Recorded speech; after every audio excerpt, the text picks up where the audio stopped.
Censorship is nothing new. Long before TikTok guidelines or Instagram blur filters, the Catholic Church was covering up art with literal fig leaves. And sometimes instead of covering up the parts they were trying to hide, they'd chisel them right off. The reason why is full of history and great stories, so we are going to uncover that today. Follow me because I post new stuff about art every day. Sometimes it's funny, sometimes it's just cool, sometimes it's actually scary. It all kicked off during the 1500s. The Catholic Church was under pressure during the Protestant Reformation. They were accused of being corrupt and indulgent. Some things never change. So they cracked down hard on nudity in religious art, because that's all they needed to do to stop the corruption of the Catholic Church. In 1563, Pope Pius V ordered fig leaves to be painted or sculpted over genitals. This censorship became known as the Fig Leaf Campaign. Then in 1645, Pope Innocent X preferred metal fig leaves over the plaster ones, so he asked for the remainder of the collection to be covered up. That's right, over 100 years later, and they still weren't done the cover-up. They had a lot of dicks to get to. Then 100 years after that, they almost had the whole Vatican done, but Pope Clement XIII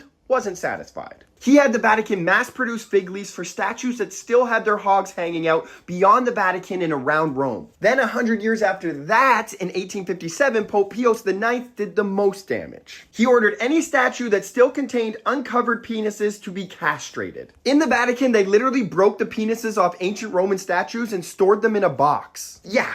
Amongst many other dirty little secrets, there's a box of removed marble penises in the Vatican. Speaking of the Vatican, Michelangelo's painting The Last Judgment in the Sistine Chapel had lots of nudity. It featured no less than 400 saints, sinners, and saved souls across the masterpiece. The Pope's Master of Ceremonies, Biagio da Cesena, did not like this and asked him to paint the genitals out, but Michelangelo was like, "Don't tell me what to do, Biagio. Nobody understands me." He not only continued to paint the peckers, but he painted Biagio into the fresco. He also gave him donkey ears, symbolizing him as a fool or a jackass, and added a serpent eating his penis. Biagio ran off and complained to Pope Paul III, who actually found it amusing. And he said, "This painting represents hell, and that's out of my jurisdiction." In 1564, Michelangelo died, and one of his apprentices began work of covering up all the genitals with clothes. But then the Pope died, and the chapel needed to be used to elect a new Pope, so they took down the scaffolding, and the cover-up work was never completed. And today, it is possible to admire the fresco the way that it was meant because the censorships were removed following a restoration. Hee suckers.